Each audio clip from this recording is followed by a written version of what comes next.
నమస్తే ఓం గం గణపతే నమః స్వర్ణలక్ష్మి నమస్తే అస్తు పరబ్రహ్మ స్వరూపిణి రాజ్యం దేహి ధనం దేహి సర్వకామాంచ దేహి మే.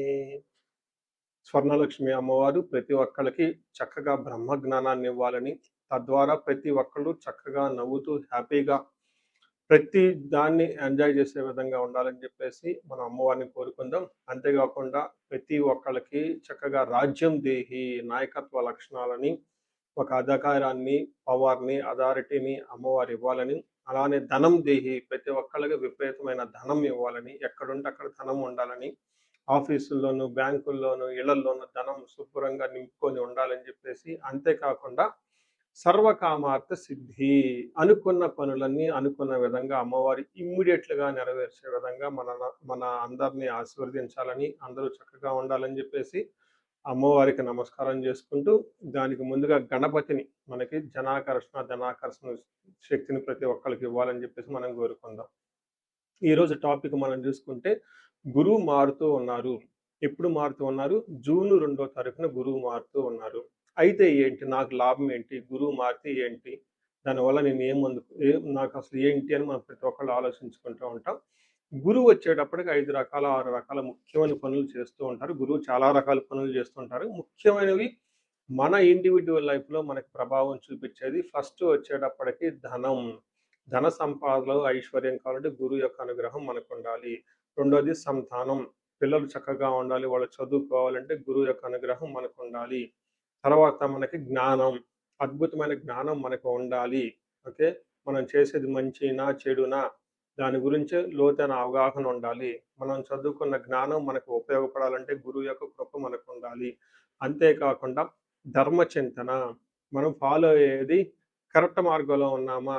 లేదంటే సన్మార్గంలో ఉన్నామా? లేదంటే తెలవకుండా వేరే మార్గంలో ఉన్నామా? రాంగ్ గైడెన్స్‌లో ఉన్నామా? రాంగ్ ఇన్‌ఫ్లూయెన్స్‌తో ఉన్నామా? ఇలాంటి యొక్క అన్ని విషయాలు మనకి గురువు ద్వారానే తెలుస్తుంది. ధర్మచింతన అంటారు. అంతేకాకుండా దైవభక్తి, టీచింగ్ ఇలా రకరకాల విషయాల్లో బంగారం, జ్యువెలరీ మనకెలా ఉంటుంది? ఏంటి? ఇలా ముఖ్యమైన యొక్క అంశాలు ప్రతి ఒక్కళ్ళ జీవితంలో గురువు మారటం ద్వారా మనకు ప్రభావితం చేయబోతుంటుంది. ఇది అయితే ఈ గురువు మార్పులో ఇంకా 2, 3 ముఖ్యమైన ఇంపార్టెంట్ పాయింట్లు తెలుసుకోవాలి. ఫస్ట్ గురువు మిథున రాశిలో నుంచి కర్కాటక రాశిలోకి మారుతూ ఉన్నారు. ప్రతి సంవత్సరం గురువు ఒక్క రాశిలో తిరుగుతూ ఉంటారు, సంచారం చేస్తూ ఉంటారు. మిథున రాశి సక్సెస్‌ఫుల్‌గా 1 ఇయర్ అంతా కంప్లీట్ చేసుకొని ఇప్పుడు వాళ్ళు కర్కాటక రాశిలోకి వెళ్తున్నారు. అయితే కర్కాటక రాశిలోకి 12 సంవత్సరాల తర్వాత వచ్చి ఉన్నారు కాబట్టి ఈ యొక్క కర్కాటక రాశిలో గురు సంచారం చాలా ముఖ్యమైనది. ఎందుకంటే కర్కాటక రాశిలో గురువు ఉచ్చ స్థానంలో ఉన్నారు. మంచి చక్కగా ఈ సంవత్సరం అంతా పిల్లలు ఎవరు పుట్టినా కానీ వాళ్ళకి గురువు జాతకంలో వచ్చే స్థానంలో ఉండి మంచి యోగ్యతనిస్తూ ఉంటారని మనం చెప్పుకోవచ్చు. సో ఈ యొక్క ఉచ్చ స్థానంలో ఉన్న గురువు సంపూర్ణమైన ఫలితాన్ని, చక్కటి ఫలితాన్ని ప్రతి ఒక్కళ్ళకి ఇస్తూ ఉంటారు. అయితే వాళ్ళ యొక్క ప్రభావం 12 మనుషుల మీద ఉంటుంది. ఈ మనుషులందరూ 12 రకాల రాసులుగా విభజించడం జరిగింది. కొన్ని రాసులకి చాలా వరకు రాసులకి అనుకూలంగాను, కొన్ని రాసులకు ప్రతికూలంగాను, కొన్ని రాసులకి సామాన్యంగాను ఉండే అవకాశం ఉంటుంది. ఇప్పుడు మనం గురువు ప్రతి ఒక్కళ్ళ రాసులకి మేష నుంచి మీన వరకు ఎలాంటి ఫలితాన్ని ఇస్తూ ఉంటారు? ఆ ఫలితాలను మనం ఎలా ఎంజాయ్ చేయొచ్చు? ఇన్ కేసు ఫలితాలు గనక సరిగ్గా వాళ్ళకి అనుభవంలోకి రాకపోతే ఏం చేయాలి? అలానే కొన్ని రాసులకి ఖచ్చితంగా ప్రతికూలమైన పరిస్థితులున్నాయి. ఎలాంటి ప్రతికూలమైన పరిస్థితులున్నాయి?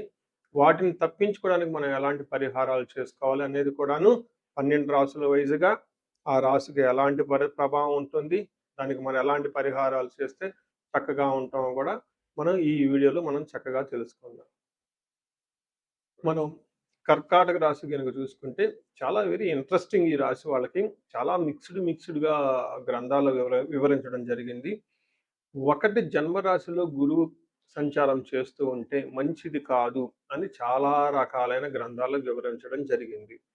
అయితే కర్కాటక రాశి వాళ్ళకి విశిష్టత ఏంటంటే, ఈ రాశిలో గురువు ఉచ్చ స్థానంలో ఉండటంతోటి ప్రతికూల పరిస్థితులు అంత ఎక్కువగా ఉండవు. ఏదైనా ప్రతికూల పరిస్థితులు జరిగినా గానీ, దాని యొక్క ఉద్దేశ్యం చాలా బాగుంటుంది. ఫ్యూచర్‌లో చాలా మంచి రిజల్ట్ వస్తుందని మీరు చాలా చాలా గమనించుకోవాలి. ఇది నేను చాలా గ్రంథాలతో చదవటంతో పాటుగా లాస్ట్ 3, 4, 5 ఇయర్స్ జాతకాలు ఇండివిడ్యువల్‌గా చూసిన దాన్ని బట్టి రెండిటిని కంపారిజన్ చేసుకొని థియరీస్ ఏం జరిగాయి, రియల్ లైఫ్‌లో ఎలా ఉంది, ఏం జరిగిందనే ఉద్దేశంతో ఇక్కడ షేర్ చేయటం జరిగింది. ఫస్ట్ మనకి మహర్షులు ఏం చెప్పారు అని దాన్ని చూసుకొని రియల్ టైమ్‌లో ఎలా ఉంది, ఎలా కేస్ స్టడీస్ ఉందో మీకు చెప్తాను.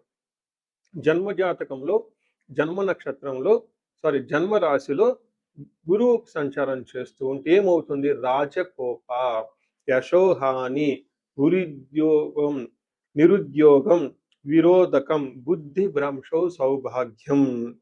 తర్వాత సౌభాగ్య హాని, హాని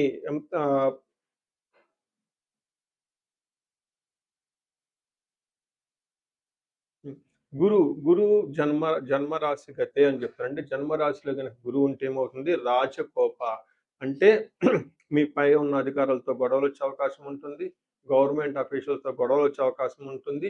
యశోహాని మీ కీర్తి ప్రతిష్టలకు భంగం కలిగే అవకాశం ఉంటుంది. ఉద్యోగం విరోధకం అంటే ఉద్యోగంలో మీకు విరోధులు ఉండే అవకాశం ఎక్కువగా ఉంటుంది. బుద్ధి భ్రంశో అంటే మైండ్‌ని సరిగ్గా పనిచేయకుండా ఉంటుంది. భాగ్యహాని మీకు రావాల్సిన లక్కు దూరంగా వెళ్ళిపోతూ ఉంది అని చెప్తారు. ఇన్ రియల్ టైమ్‌లో చూసుకుంటే ఉద్యోగంలో అపకీర్తి వస్తుంది, చికాకులు ఉంటుంది, బ్రెయిన్ అనేది సరిగా పనిచేయదు, సంపదలకు హాని కలుగుతుంది. అలానే అవమానము, కంగారు, శత్రువృద్ధి, చేసే పనుల్లో ఆటంకాలు కలుగుతూ ఉంటాయి అని చెప్తారు. అయితే ఇక్కడ దీని మీనింగ్ లిటరల్ మీనింగ్ ఎలా ఉంటే రియల్ టైమ్‌లో ఎలా ఉంటుందంటే నేను చూసిన జాతకాల్లో చాలా వరకు కొన్ని విషయాలు చాలా పాజిటివ్‌గా ఉంటుంది. ఒకటి పిల్లలు కావాలనుకునే పిల్లలు బావుంటుంది. మ్యారేజ్ కావాలనుకున్న వాళ్ళకి మ్యారేజ్ బాగుంటుంది. తీర్థయాత్రలు ఎక్కువగా చేస్తారు.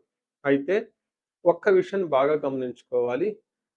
ఇక్కడ మనకి ఆహ్, రాజకోప అంటే పై బాస్‌తో లేదంటే అఫీషియల్‌తో గొడవలొచ్చే అవకాశం ఖచ్చితంగా ఉంటుంది.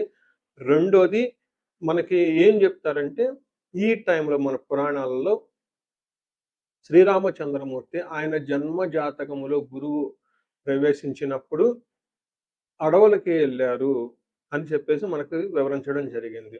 అంటే నేను చూసిన కొంతమంది జాతకాల్లో ఈ టైంలో కొంతమంది నా క్లయింట్స్ గురువు వాళ్ళ జన్మ జాతకంలో ప్రవేశించినప్పుడు చాలామంది ఎంఎస్ చేయటానికి యూఎస్ ఎళ్ళిపోయేసి అక్కడ కొంచెం ఇబ్బందులతో అది ఆ ఎంఎస్ కంప్లీట్ చేసుకొని ఆ తర్వాత కొంతకాలానికి కొంచెం కష్టంతో జాబులు చేసుకొని తర్వాత హెచ్1బి వీసాలు ఇలాంటివన్నీ తెచ్చుకోవడం జరిగిందనమాట. అంటే ఏమవుతుంది? ఉన్న పొజిషన్ నుంచి దూరంగా వెళ్ళిపోతారు, ఇబ్బందులు పడతారు. కానీ ఫైనల్‌గా మంచి జరుగుతుంది. అదే విధంగా శ్రీరామచంద్రమూర్తి రాజ్యాన్ని కోల్పోవాల్సొచ్చింది. పట్టాభిషేకం కావాల్సిన వ్యక్తికి ఆ పట్టాభిషేకం కాకుండా అడవులకు వెళ్ళవలసొచ్చింది. చివరికేం జరిగింది? ఒక మంచి శుభకార్యం జరిగింది. దుష్ట సంహారం జరిగింది. అదేవిధంగా ఈ రాశి వాళ్ళకి జన్మరాశిలో గురువు ఉండటం వల్ల ఖచ్చితంగా ఇబ్బందులుంటాయి. అయితే ఈ ఇబ్బందులు కూడాను ఫైనల్‌గా ఒక మంచి జరుగుతుంది మీ లైఫ్‌లోని గమనించుకోవాలి. సో, ఈ ప్రకారంగా కర్కాటక రాశి వాళ్ళకి గురు మధ్యస్థంగా ఇబ్బందులతో కూడి సక్సెస్‌ని తీసుకొచ్చే అవకాశం ఉందని గమనించుకోవాలి.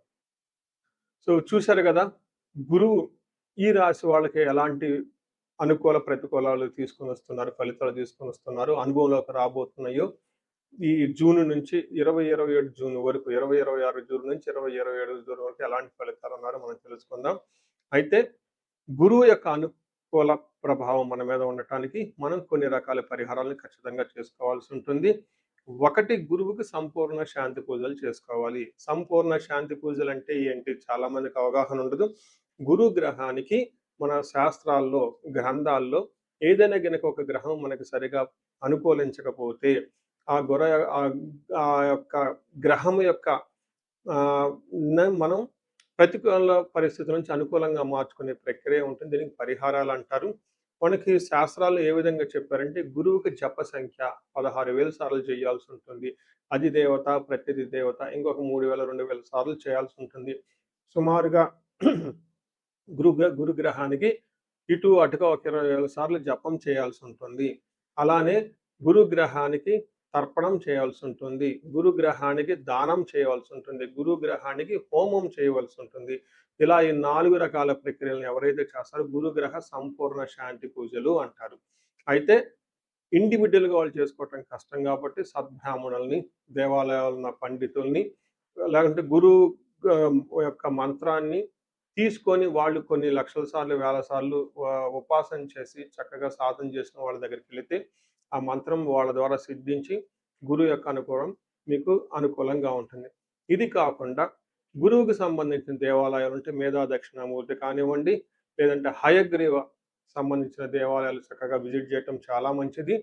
ఇంకా ముఖ్యంగా గురు గ్రహం యొక్క శాంతికి మీరు ఆశ్రమాలు చక్కగా విజిట్ చేయొచ్చు.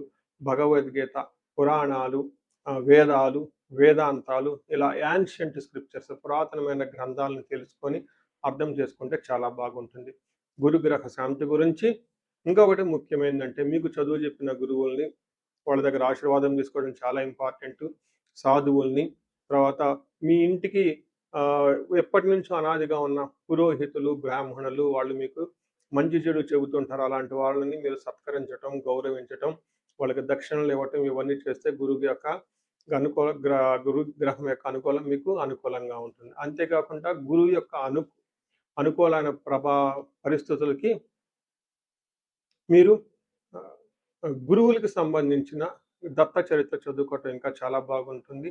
ఇంకా మీరు ఆశ్రమాలలో గనక కొన్ని రోజులు గనక టైం స్పెండ్ చేయగలిగితే అక్కడ యోగా చేయటం, మెడిటేషన్ చేయటం ఇవన్నీ చేస్తూ ఉంటే గురు గ్రహం యొక్క బలం పెరిగి ఇప్పటిదాకా మనం చెప్పుకున్న పరిస్థితుల్ని చక్కగా ఇంకా మంచి అద్భుతమైన రిజల్ట్ వచ్చే అవకాశం ఉంటుంది.